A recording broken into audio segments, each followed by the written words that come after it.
Wanyonyi in the closing stages holding on as Sajati, the bronze medalist from Paris. At just 21 years old, Emmanuel Wanyonyi didn't just win the 800 meters at the World Championships, he obliterated the field, delivered a championship record, and sent shockwaves through the athletics world. In a race stacked with world-class talent, Wanyonyi proved that not only is he the fastest today, he might be the future of middle-distance running altogether. But what makes his story even more unbelievable is where he came from and how, in just a few short years, he's gone from herding cattle to chasing world records. Born in Kapretwa, a rural village in Kenya's Trans Nzoia County, Emmanuel Wanyonyi is the fifth of 12 children. His early life was anything but easy. At just 10 years old, he dropped out of school due to financial hardship and began working as a cattle herder to help support his massive family. His days were long, hot, and filled with walking, and unknowingly, he was building the endurance of a champion.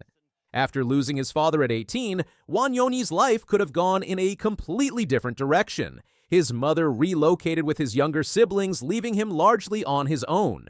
But this moment of isolation was also the turning point. A schoolteacher noticed his raw talent and pushed him back into education and into running. That one push would change his life forever. Once he started training seriously, Wanyonyi's rise was meteoric. He caught the eye of Janeth Jepkoske, Kenya's former world champion, who connected him with elite coach Claudio Berardelli. Under Berardelli's guidance, Wanyonyi exploded onto the international scene. In 2021, at just 17 years old, he won gold at the World U20 Championships in Nairobi, setting a championship record in the process. Just a year later, he placed fourth in the Senior World Championships, an astounding feat for a teenager. His performance wasn't just raw talent, it was technical, disciplined, and fearless. He didn't back down from seasoned veterans or buckle under the weight of global expectations.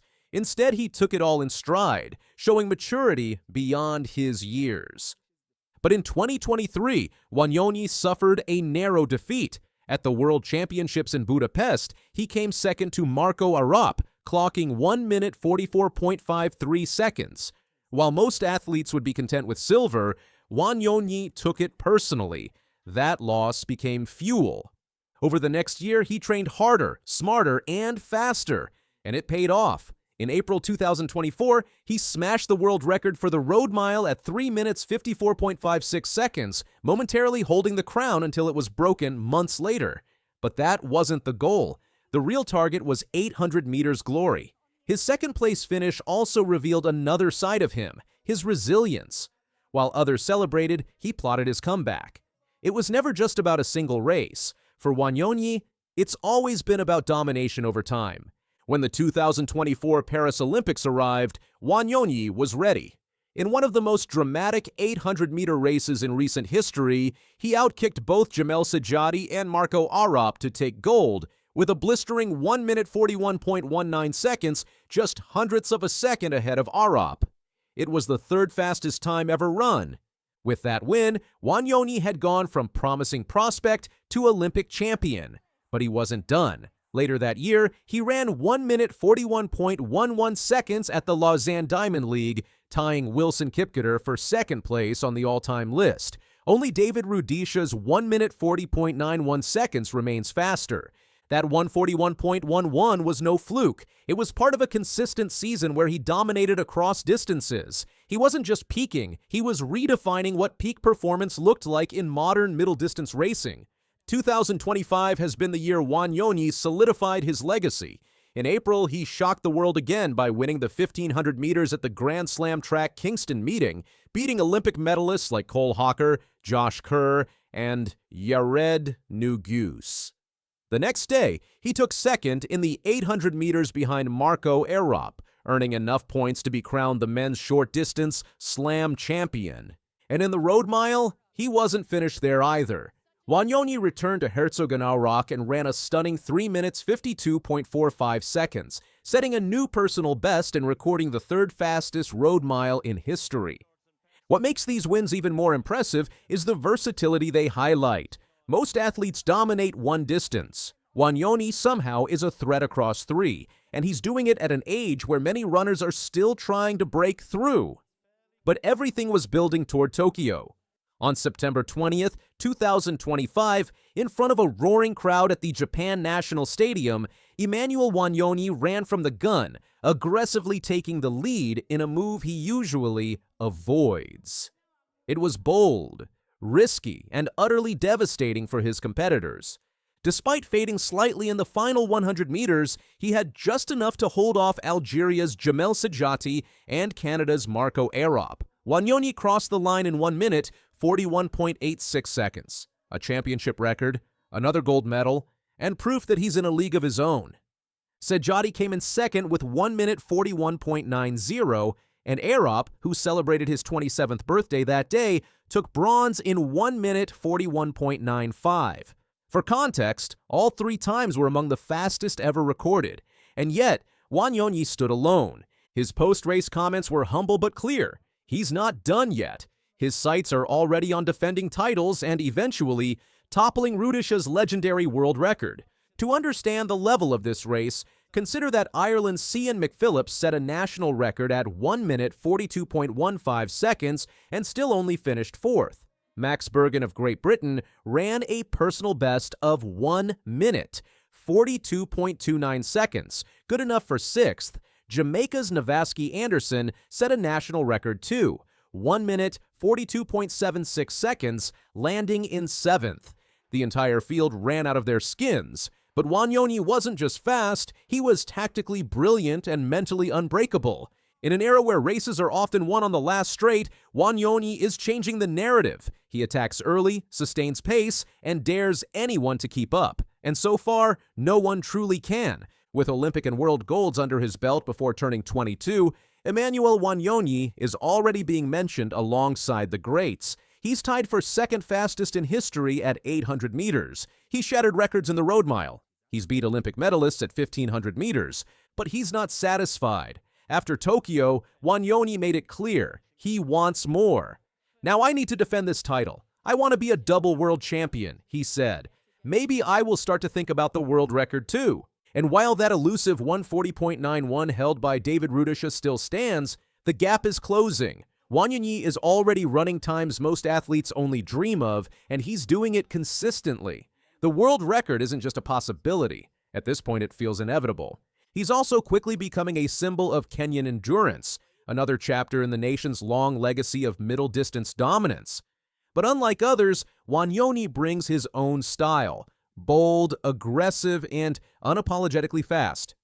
What makes Wanyonyi's story so powerful isn't just the medals, the times, or the records. It's the journey, from herding cattle in the hills of Trans-Nzoia to standing on the podiums of Paris and Tokyo. It's the relentless drive to improve, even when he's already at the top. He didn't just win in Tokyo, he humiliated one of the strongest 800-meter fields in history. And if he stays healthy, focused, and hungry, the sport might just be looking at the man who will finally rewrite Rudisha's world record. Because Emmanuel Wanyonyi isn't just racing the clock, he's racing into history. Thompson's in the driving seat here, but watch Seville on the near side. It's ever so close. Seville from... The 2025 World Championships in Tokyo took an unexpected turn in the 100-meter final. Oblique Seville, a 24-year-old Jamaican sprinter, outpaced defending champion Noah Lyles to claim gold in a stunning performance. Despite being seen as a contender but not the favorite, Seville powered through the final meters, leaving Lyles in the competition behind. This victory marked Seville's first World Championship gold, with a personal best of 9.77 seconds, confirming his arrival as a rising star in sprinting. Because right here in Tokyo and at the stadium, I think I started my debut, and you have to understand that my legacy is a new legacy for me, knowing that I came back at the same place. Seville's triumph not only represented a personal achievement, but also the emergence of a new generation in Jamaican sprinting ready to carry the torch after Usain Bolt. His victory was especially meaningful considering his struggles, injuries, and setbacks, including a disappointing performance at the 2024 Olympics. But in Tokyo, Seville proved that he was no longer just a contender, he was a champion. Before the final in Tokyo, much of the talk surrounding the 100-meter race focused on the familiar names: Noah Lyles, the world and Olympic champion, and Kishane Thompson, the Jamaican sprinter who had narrowly missed out on Olympic gold the previous year. Thompson had clocked the fastest time in the world in the lead-up to the championships, and Lyles, despite battling injuries, was a strong favorite to defend his title. Seville, however, was often overlooked in the conversation surrounding the gold medal. Lyles had come into the season with high expectations, but struggled with an injury that had disrupted his training schedule. By the time the World Championships arrived, he was still shaking off the rust, knowing he wasn't at his peak. Thompson, on the other hand, had been in excellent form and appeared poised to claim his first global title.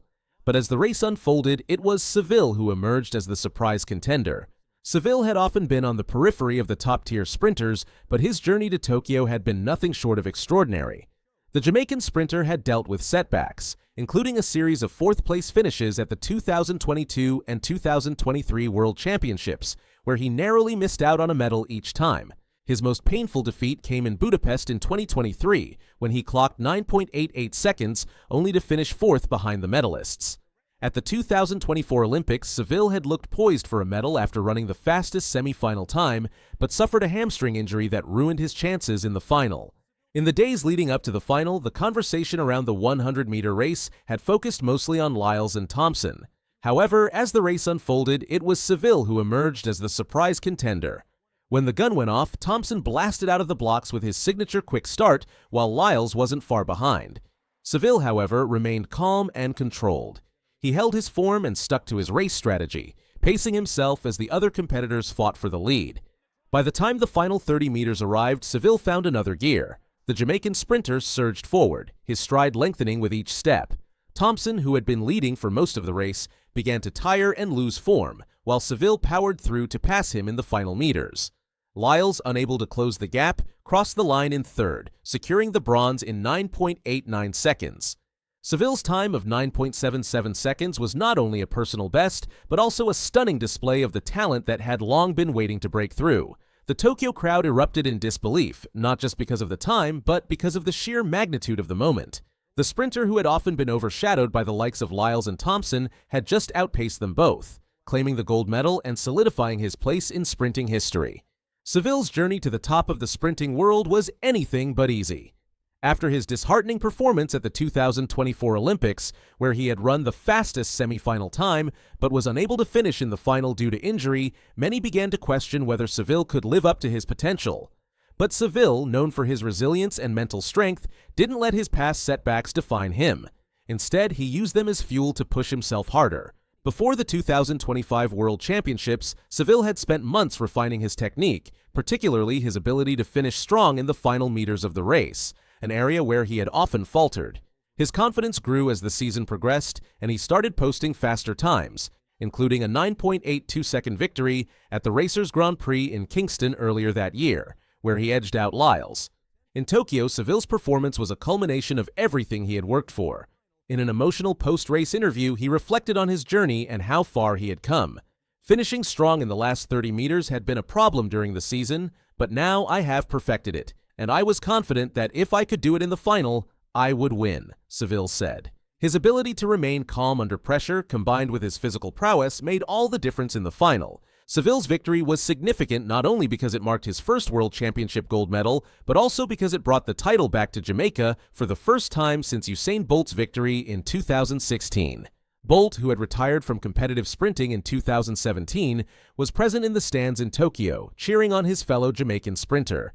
Seville's win served as a symbolic passing of the torch as the next generation of Jamaican sprinters took center stage. "It was a pleasure to have Usain watching me," Seville said with a smile. "His coach is my coach, and I know they are both very proud of me right now. They were telling me I was going to be the world champion, and I've proved in front of him that I am." For Seville, this victory was about more than just the gold medal.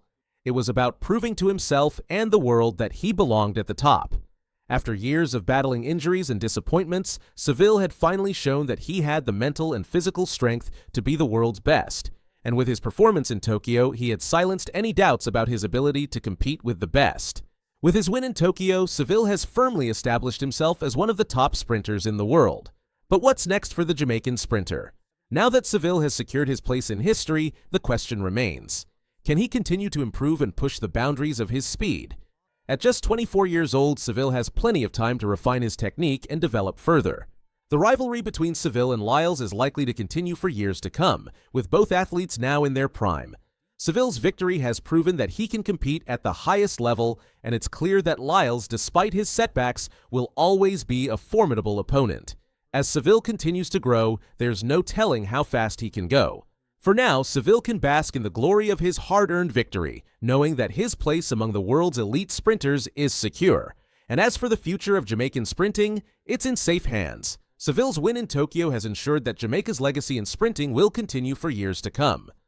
Seville's performance on the world's biggest stage proved that he has the ability, the confidence, and the drive to be the fastest man in the world. The world is now watching as Seville continues to write his story. Still being obviously 17 and 18 at the end of this year, it's definitely crazy. Like I've had people, like their grandparents, come up to me wanting photos, and people as little as 2-3 years old. I've had a baby. Her mother wanted me to sign her forehead. I was like, that's pretty crazy. Every generation has its prodigy, but once in a while, someone comes along who doesn't just break records, they reshape the very idea of what's possible. This is one of those stories. At just 17 years old, Gout has taken the track and field world by storm. In a sport where legends are built over decades, he's already shattered records that have stood for more than half a century. While most teenagers are just figuring life out, Gout is racing towards something far bigger than medals or fame. He's chasing what he calls aura, an energy, a presence, a legacy. He's gone from unknown schoolboy to the name on every commentator's lips. But behind the spotlight lies a story of struggle, survival, and unshakable focus. From the dusty soccer fields of Ipswich to the fastest tracks in Europe, this is the rise of the South Sudanese kid who might just become one of the greatest sprinters of all time. Gout was born on December 29, 2007 in Ipswich, Queensland, Australia. His parents, Monica and Bona, had escaped the chaos of civil war in South Sudan. Their journey took them through Egypt, eventually leading them to the safety and promise of Australia. The family name was meant to be Guat, but a mistranslation changed it to Gout. His name is Gut. It's supposed to be G-U-O-T. When I see people call Gat, I'm not really happy for it. A word often associated with illness became the name of one of the most electrifying young athletes in modern sports. Rather than running from it, Gout owned it. That name, once a mistake, would soon become famous. Growing up as one of 7 siblings, competition came naturally. But even among his brothers and sisters, Gout's energy was different. Focused, determined, quietly intense. His father recalls how Gout would spend hours sprinting barefoot across the backyard, mimicking runners he saw on TV. Speed wasn't just something he had, it was something he loved. As a child, he was known to challenge kids twice his age to races and win. Teachers at school quickly noticed his athleticism during recess. Coaches took him under their wing, realizing this wasn't just a fast kid, this was a future star. Before sprinting, Gout played soccer, fast, almost too fast. Coaches couldn't ignore how easily he outran the ball. Something clicked. He belonged on the track. At just 14, Gout stunned the athletics community by running the 100 meters in 10.57 seconds. That wasn't just fast, it was elite, even by international youth standards. The headlines started, the scouts noticed, and the race to stardom quietly began. His progress wasn't just natural. It was rapid. In training, he would often stay behind after sessions, watching film of himself running. He would study his form, ask questions, and make adjustments. The kid wasn't just gifted, he was obsessed with getting better. In 2023, at age 15, Gout broke Australia's under-18 200-meter record with a time of 20.87 seconds. A year later, in March 2024, he ran a personal best of 10.29 in the 100 meters, winning the Queensland Championships. In April, he took home the U20 national title. By August, he claimed a silver medal at the World U20 Championships in Peru, clocking 20.60 seconds in the 200 meters. Then came November 2024. In the heats of the 200 meters at the Queensland All-Schools Championships, Gout ran 20.29, an Oceanian U20 record. That made him the fastest Australian in the event since 1993. Later, he ran 10.04 in a wind-assisted 100-meter heat, followed by a legal 10.17 to break the national U18 record. But the real headline? The 200-meter final.